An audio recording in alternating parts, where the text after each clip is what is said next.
Hi hello welcome back to the channel. Data ഇൻ്റർപ്രിട്ടേഷൻ്റെ second പാർട്ടാണ് ഇന്നത്തെ വീഡിയോ. ഈ വീഡിയോയിൽ നമ്മളൊരു ക്വസ്റ്റ്യൻ ആണ് ഡിസ്കസ് ചെയ്യുന്നത്. ആ ക്വസ്റ്റ്യനിൽ തന്നെ നമ്മൾ കഴിഞ്ഞ വീഡിയോയിൽ പറഞ്ഞ പോലത്തെ റേഷ്യോ, ആവറേജ്, അതുപോലെ തന്നെ പെർസെൻറ്റേജ്, ഈ മൂന്ന് കാര്യങ്ങളാണ് നമ്മൾ ഡിസ്കസ് ചെയ്യുന്നത്. നമുക്ക് ക്വസ്റ്റ്യൻ നോക്കാം. ഇതൊരു പ്രീവിയസ്ലി ആസ്ക്ഡ് ക്വസ്റ്റ്യൻ ആണ്. നവംബർ 2021 ചോദിച്ച ചോദ്യം. ഈ ഒരു ടേബിളിൽ കാണുന്നത് 4 വർഷങ്ങളിലായിട്ട് 5 കൺട്രീസിൽ ഉണ്ടായിരുന്ന ഇമ്പോർട്ട് ആൻഡ് എക്സ്പോർട്ടിൻ്റെ ഡേറ്റയാണ്. 2017, 2018, 2019 ആൻഡ് 2020. അപ്പോൾ ഈ 4 വർഷങ്ങളിൽ PQRST എന്ന് പറയുന്ന 5 രാജ്യങ്ങളിൽ നടന്നിട്ടുള്ള ഇമ്പോർട്ട് ആൻഡ് എക്സ്പോർട്ടിൻ്റെ ഡേറ്റയാണ്. ഇനി ഈ ഒരു ഡേറ്റ വെച്ചിട്ട് നമുക്ക് കുറച്ച് ക്വസ്റ്റ്യൻസ് ഉണ്ട്, നോക്കാം. ആദ്യത്തെ question, which year has the maximum export എന്നുള്ളതാണ്. ഈസി ക്വസ്റ്റ്യൻ ആണ്. ഓരോ വർഷവും എത്ര എക്സ്പോർട്ട് ഉണ്ടെന്ന് കണ്ടു കഴിഞ്ഞാൽ ഏത് ഇയറിലാണ്, ഏത് വർഷത്തിലാണ് മാക്സിമം എക്സ്പോർട്ട് നടന്നതെന്ന് നമുക്ക് കാണാൻ സാധിക്കും. കഴിഞ്ഞ വീഡിയോയിലും നമ്മൾ പറഞ്ഞിരുന്നു മാക്സിമം ആയിട്ടുള്ള എന്ത് കിട്ടാനായിട്ടാണെങ്കിലും നമ്മൾ ടോട്ടൽ സം എടുത്ത് നോക്കുകയാണ് ചെയ്യാന്നുള്ളത്. അപ്പോൾ ഇവിടെ ഓരോ വർഷത്തെയും എക്സ്പോർട്ടിൻ്റെ ടോട്ടൽ സം എടുത്ത് നോക്കുന്നു. അതിൽ മാക്സിമം കാണുന്നത് 2020 160 ആണ് അതിൻ്റെ വാല്യൂ വരുന്നത്. അതുകൊണ്ട് 2020 ആണ് ആൻസർ. അടുത്ത question, which year has the minimum average import. അപ്പം മിനിമം ആവറേജ് ആണ്. അപ്പോൾ ഇവിടെ ആവറേജ് കാണണം. ഓരോ വർഷത്തെയും ഡേറ്റ എടുത്തിട്ട് അതിൻ്റെ ആവറേജ് കണ്ടിട്ട് അതിൽ ഏറ്റവും ചെറിയ വാല്യൂ ഏതാണോ അതാണ് നമ്മളുടെ ആൻസർ വരിക. മിനിമം ആവറേജ് ആണ്. നോക്കാം. നമ്മൾ കഴിഞ്ഞ വീഡിയോയിൽ പറഞ്ഞിരുന്നു ആവറേജ് കാണുന്നത് sum of all values divided by number of values ആണ് എന്നുള്ളത്. തന്നിരിക്കുന്ന ഡേറ്റയുടെ മൊത്തം സം എടുത്തിട്ട് ഡിവൈഡഡ് ബൈ എത്ര നമ്പർ ഓഫ് ഡേറ്റയാണ്, എത്ര നമ്പർ ഓഫ് ഇതാണ് തന്നിരിക്കുന്നത്, അത് വെച്ചിട്ട് നമ്മൾ ഡിവൈഡ് ചെയ്യുകയാണ്. അതായത് sum of all values divided by number of values. ഇവിടെ നമ്മൾ നേരത്തെ ചെയ്ത പോലെ ഓരോ ഇയറിൻ്റെയും ആവറേജ് കാണണം. 2017 ടോട്ടൽ ഡേറ്റയുടെ സമ്മ് കണ്ടിട്ട് ഡിവൈഡഡ് ബൈ 5 ആണ് വരിക. അതായത് ടോട്ടൽ നമ്പർ ഓഫ് കൺട്രീസ് ആണ് നോക്കുന്നത് അല്ലേ. അപ്പം ഡിവൈഡഡ് ബൈ 5 വരും. അപ്പോൾ നമ്മളുടെ ആൻസർ 2018 ആണ്. കാര്യം 2018 എടുത്ത് നോക്കുമ്പോഴാണ് നമുക്ക് മിനിമം നമ്പർ കിട്ടുന്നത്. 22.4 എന്നുള്ള ആൻസറാണ് കിട്ടുന്നത്.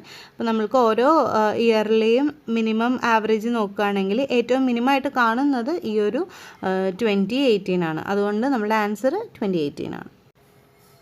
അടുത്ത ക്വസ്റ്റ്യൻ പെർസെൻറ്റേജ് റിലേറ്റഡ് ആയിട്ടാണ്. നമ്മൾ മുൻപ് കണ്ട പോലെയല്ല. ഇവിടെ നമുക്കൊരു പ്രോഫിറ്റ് ഇൻക്രീസ് കാണണം ആദ്യം. അത് കഴിഞ്ഞിട്ട് അതിൻ്റെ പെർസെൻറ്റേജാണ് കാണേണ്ടത്. നോക്കാം. Which country has the maximum percentage of profit increase from 2019 to 2020. ഇതാണ് ക്വസ്റ്റ്യൻ. അതായത് 2019 2020 മാത്രം ഡേറ്റ നമുക്ക് മതി. അപ്പോൾ ഈ 2 വർഷത്തെയും തമ്മിൽ ആ 2 വർഷവും കമ്പയർ ചെയ്തിട്ട് അതിൽ 2019 2020 എത്ര പ്രോഫിറ്റ് ഇൻക്രീസ് ആണ് ഉണ്ടായിട്ടുള്ളത്, ആ പ്രോഫിറ്റ് ഇൻക്രീസിൻ്റെ പെർസെൻറ്റേജ് ആണ് നമ്മൾ കണ്ടെത്തേണ്ടത്. നമ്മൾ ഈ ഒരു പ്രോഫിറ്റ് ഇൻക്രീസ് എങ്ങനെയാണ് കാണുക? 2019 ടോട്ടൽ ഇമ്പോർട്ടിൻ്റെയും എക്സ്പോർട്ടിൻ്റെയും വാല്യൂവും പിന്നെ 2020 വാല്യൂവും തമ്മിലുള്ള ഡിഫറൻസ്, ഇതാണ് നമ്മളുടെ ചേഞ്ച് എന്ന് പറയുന്നത്. ഇനി പെർസെൻറ്റേജ് ചേഞ്ച് ഇൻ വാല്യൂ എങ്ങനെയാണ് കാണുക? അതായത് ഒരു ചേഞ്ച് ഇൻ വാല്യൂ നമ്മൾ ഓൾറെഡി കണ്ടിട്ടുണ്ടാവും. അതായത് 2019 കൺസിഡർ ചെയ്യുമ്പോൾ 2020 എത്രമാത്രം ചേഞ്ചാണ് ഇതിൻ്റെ വാല്യൂവിൽ, അതായത് പ്രോഫിറ്റിൻ്റെ വാല്യൂവിലുള്ളത് നമ്മൾ ഓൾറെഡി കണ്ടെത്തും. അതിനുശേഷം ആ വാല്യൂവിൻ്റെ പെർസെൻറ്റേജ് കാണണം. അപ്പം ഈ ഒരു പെർസെൻറ്റേജ് ചേഞ്ച് കണ്ടെത്താനുള്ള ഒരു ഫോർമുല ഉണ്ട്. അതായത് നമ്മൾ പറഞ്ഞു 2 ഇയേഴ്സ് തമ്മിലുള്ള ഡിഫറൻസ് ഒക്കെ നമ്മൾ കാണും എന്നുള്ളത്. അപ്പോൾ 2 ഇയേഴ്സ് ഉള്ളതുകൊണ്ട് തന്നെ നമ്മൾക്ക് നമ്മളതിൻ്റെ ഒരു കാൽക്കുലേഷൻ ചെയ്യുമ്പോൾ നമുക്കൊരു ന്യൂ വാല്യൂവും കിട്ടും, ഒറിജിനൽ വാല്യൂവും കിട്ടും. New value minus original value divided by original value into 100 ആണ് നമ്മളുടെ ഫോർമുല. നമ്മൾ നേരത്തെ പറഞ്ഞിരുന്നു. അതായത് പുതിയ ഒരു വാല്യൂ ഉണ്ടാവും, അതിനെ നമ്മൾ പഴയ വാല്യൂ വെച്ചിട്ടാണ് പിന്നെ ഡിവൈഡ് ചെയ്യുമ്പോൾ നമ്മളുടെ ഡിനോമിനേറ്റർ എന്ന് പറയുന്നത് പഴയ വാല്യൂ ആയിരിക്കും.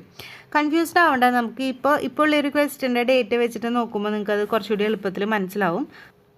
ഈ ഒരു ടേബിളിൽ നമുക്ക് PQRS എന്ന് പറയുന്ന 4 കൺട്രീസ് അപ്പോൾ നിങ്ങൾക്ക് സംശയം തോന്നി എന്തുകൊണ്ട് 4 കൺട്രീസ് ഇതുവരെ നമ്മൾ 5 അല്ലേ പറഞ്ഞതെന്ന്.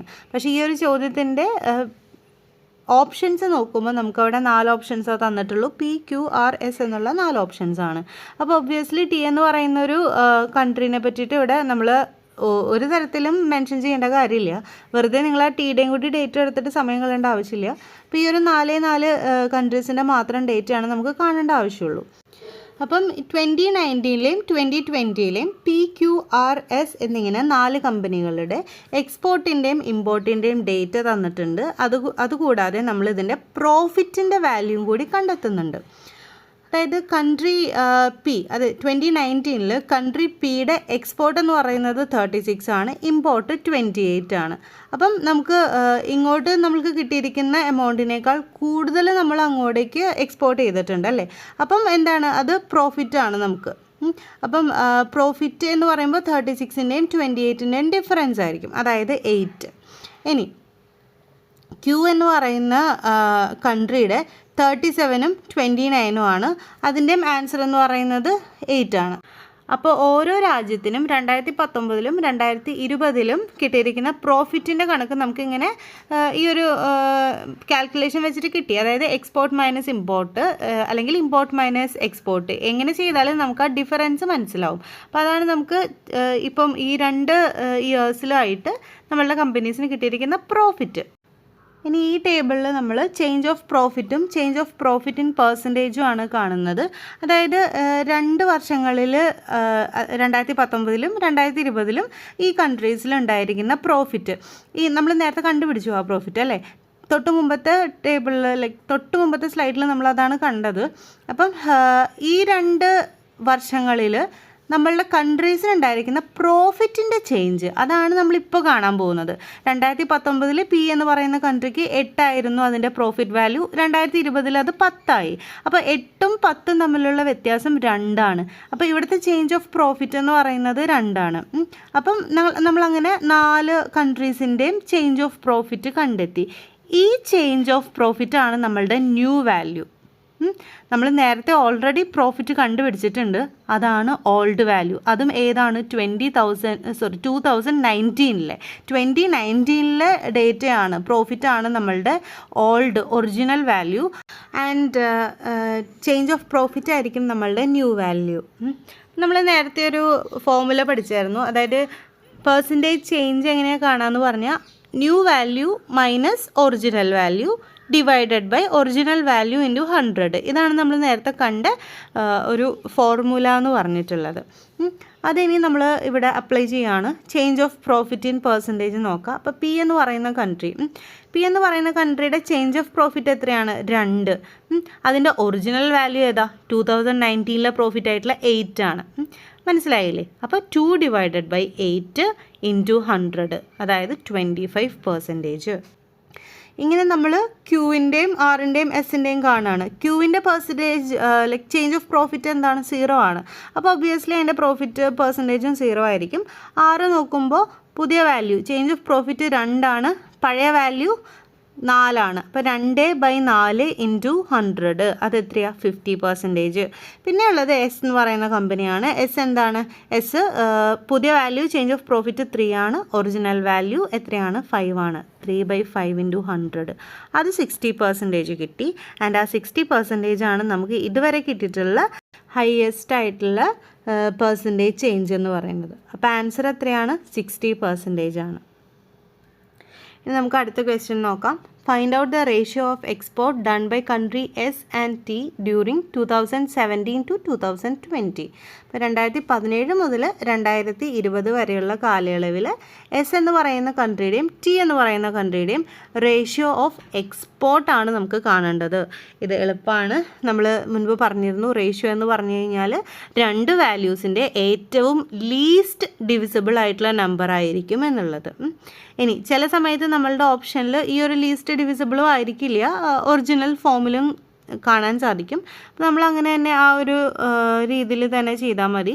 അതായത് ഉദാഹരണത്തിന് ഇപ്പോൾ ഒരു വാല്യൂ 6/3 ആണ് എന്നുണ്ടെങ്കിൽ അതിൻ്റെ റേഷ്യോ ലൈക്ക് ഫൈനലി നമുക്ക് വേണമെങ്കിൽ 2/1 എന്നുള്ളൊരു വാല്യൂ കിട്ടും. പക്ഷേ ചില സമയത്ത് നമുക്ക് ഈ 6/3 തന്നെ കൊടുത്താൽ മതിയായിരിക്കും. അത് ഓപ്ഷൻ പോലെ ചെയ്താൽ മതി. ഓപ്ഷനിൽ ഏത് വാല്യൂ ആണോ ആ വാല്യൂ ആയിട്ട് റിലേറ്റ് ചെയ്തിട്ടില്ല അല്ലെങ്കിൽ അതിന് ഏറ്റവും ക്ലോസ് ആയിട്ടുള്ള ഒരു വാല്യൂ ആയിരിക്കും നമ്മൾക്ക് കിട്ടുന്നത്. അപ്പം അങ്ങനെ ആ ഒരു ഓപ്ഷനിൽ എങ്ങനെയാണോ നമ്മളുടെ വാല്യൂ തന്നിരിക്കുന്നത് അതേ ഫോമിൽ തന്നെ നമ്മൾ ആൻസർ പിന്നെ ചെയ്താൽ മതി. ഓക്കെ, ഇനി ഈ ഒരു ക്വസ്റ്റ്യൻ്റെ ആൻസർ നോക്കാം. സോ ഈ ക്വസ്റ്റ്യനിൽ പറയുന്നത് 2017 to 2020 S&T എന്ന് പറയുന്ന 2 കൺട്രീസിൻ്റെ റേഷ്യോ ഓഫ് എക്സ്പോർട്ട് ആണ്. അപ്പം എക്സ്പോർട്ട് ബൈ എസ് നമ്മൾ എടുക്കുകയാണ്. അതിലപ്പോൾ എസ് എന്ന് പറയുന്ന കൺട്രി 2017, 18, 19, 20 ഈ 4 ഇയേഴ്സിലും അവരുടെ ടോട്ടൽ എക്സ്പോർട്ട് എത്രയാണെന്ന് കാണാം. അതാണ് എക്സ്പോർട്ട് ബൈ എസ് എന്ന് പറയുന്നത്. ഇനി എക്സ്പോർട്ട് ബൈ ടി എന്ന് പറയുന്നത് എത്രയാണ്? ഓരോ ഇയറിലും ടി എന്ന് പറയുന്ന കൺട്രിയുടെ പിന്നെ എക്സ്പോർട്ട് ഡേറ്റ് എടുക്കുന്നു, അതിൻ്റെ സം എടുക്കുന്നു. അതാണ് ടിയുടെ എക്സ്പോർട്ട്. അപ്പോൾ എക്സ്പോർട്ട് ബൈ എസ് നമ്മളങ്ങനെ സം കണ്ടിട്ട് 109 കിട്ടി. എക്സ്പോർട്ട് ബൈ ടി എന്ന് പറയുന്നത് 115 കിട്ടി. അപ്പോൾ നമ്മളുടെ ആൻസർ എത്രയായിരിക്കണം? എസ് ബൈ ടി ആണ്. അപ്പോൾ എസിൻ്റെ വാല്യൂ 109 ബൈ ടിയുടെ വാല്യൂ 115. അതായത് 109:115 ഇതായിരിക്കും നമ്മളുടെ ആൻസർ. ഇനി പലപ്പോഴും നമ്മൾ ഒരു തെറ്റ് ചെയ്യുന്നതെന്ന് പറഞ്ഞാൽ നമ്മൾ ഈ 109:115 പകരം ചിലപ്പോൾ പെട്ടെന്ന് 115:109 എന്നൊക്കെ കാണുമായിരിക്കും. അപ്പോൾ വേഗം നമ്മളതിൽ ക്ലിക്ക് ചെയ്യും. അങ്ങനെ ചെയ്യരുത്, അത് തെറ്റാണ്. അപ്പം ശ്രദ്ധിക്കുക, എസ് ആണോ ആദ്യം വരേണ്ടത് ടി ആണോ എന്ന്, അതോ ടി ആണോ ആദ്യം വരേണ്ടതെന്ന് നോക്കുക. എന്നിട്ട് ആദ്യം വരുന്നത് മുകളിലും രണ്ടാമത് വരുന്നത് താഴെയായിരിക്കും. അങ്ങനെയാണ് നമ്മൾ റേഷ്യോ കാണുന്നത്. So S:T. അപ്പോൾ നമ്മളുടെ ആൻസർ എത്രയാണ്? 109:115. ഇനി നമുക്ക് അടുത്ത ക്വസ്റ്റ്യൻ നോക്കാം. Find out the difference between the average export and average import for the country P. അപ്പം പി എന്ന് പറയുന്ന കൺട്രിയുടെ മൊത്തത്തിലുള്ള ഈ പറയുന്ന എല്ലാ വർഷങ്ങളിലും ഉള്ള അവരുടെ എക്സ്പോർട്ടിൻ്റെ ആവറേജും ഇമ്പോർട്ടിൻ്റെ ആവറേജും തമ്മിലുള്ള ഡിഫറൻസ് ആണ് നമ്മൾക്ക് കാണേണ്ടത്. എളുപ്പമാണ്. ആദ്യം നമ്മൾ എന്ത് ചെയ്യണം? പിയുടെ എക്സ്പോർട്ടിൻ്റെ ആവറേജ് ആദ്യം കാണണം, പിന്നെ ഇമ്പോർട്ട് കാണണം, എന്നിട്ട് ഇതിൻ്റെ രണ്ടും തമ്മിലുള്ള ഡിഫറൻസ്. അതായത് എക്സ്പോർട്ട് എന്ന് പറയുന്നത് നമ്മൾ ടോട്ടൽ നമ്പർ ഓഫ് എക്സ്പോർട്ടിൻ്റെ സം എടുത്തിട്ട് പിന്നെ അതിൻ്റെ ആവറേജ് കാണുന്നതാണ്. അപ്പോൾ നമ്മൾക്ക് ഈ ഒരു പി എന്ന് പറയുന്ന കൺട്രിയുടെ മൊത്തത്തിലുള്ള എക്സ്പോർട്ടിൻ്റെ ആവറേജ് 32.5 കിട്ടി. ഇനി ഇതിൻ്റെ ഇമ്പോർട്ടിൻ്റെ ആവറേജ് നോക്കുമ്പോൾ 24.75 ആണ് കാണുന്നത്. അപ്പോൾ ഡിഫറൻസ് എന്ന് പറഞ്ഞു കഴിഞ്ഞാൽ 32.5 മൈനസ് 24.75 അതായത് 7.75. ഇതാണ് അവരുടെ ആവറേജ് എക്സ്പോർട്ടിൻ്റെയും ആവറേജ് ഇമ്പോർട്ടിൻ്റെയും തമ്മിലുള്ള ഡിഫറൻസ് എന്ന് പറയുന്നത്. അപ്പോൾ നമ്മളുടെ ഡേറ്റ ഇൻ്റർപ്രിട്ടേഷനിൽ പൊതുവേ ചോദിച്ച് കാണുന്ന ആവറേജ്, പെർസെൻറ്റേജ് ആൻഡ് റേഷ്യോ ഈ ക്വസ്റ്റ്യൻസിൻ്റെ ഡിഫറെൻറ്റ് ഫോംസ് ആണ് നമ്മൾ ഇതുവരെ ഡിസ്കസ് ചെയ്തത്. അപ്പോൾ ഈ ഡേറ്റ ഇൻ്റർപ്രിട്ടേഷനിൽ ഏതെങ്കിലും ക്വസ്റ്റ്യൻസ് നിങ്ങൾ കാണുകയാണ്, അതിലെന്തെങ്കിലും സംശയമുണ്ട്, അത് ക്ലാരിഫൈ ചെയ്യണം എന്നുണ്ടെങ്കിൽ നമ്മളുടെ വാട്സാപ്പ് ഗ്രൂപ്പിൽ വരിക. നമുക്ക് ഇപ്പോൾ എന്തെങ്കിലും ഡൗട്ട്സ് ഉണ്ടെങ്കിൽ നമുക്ക് ഗ്രൂപ്പിൽ തന്നെ വെച്ചിട്ട് ക്ലാരിഫൈ ചെയ്യാം. അപ്പം നിങ്ങൾക്ക് ഡേറ്റ ഇൻ്റർപ്രിട്ടേഷൻ മനസ്സിലായി എന്ന് വിശ്വസിക്കുകയാണ്. അപ്പോൾ നമുക്ക് അടുത്ത വീഡിയോയിൽ കാണാം. അതുവരേക്കും take care and bye bye.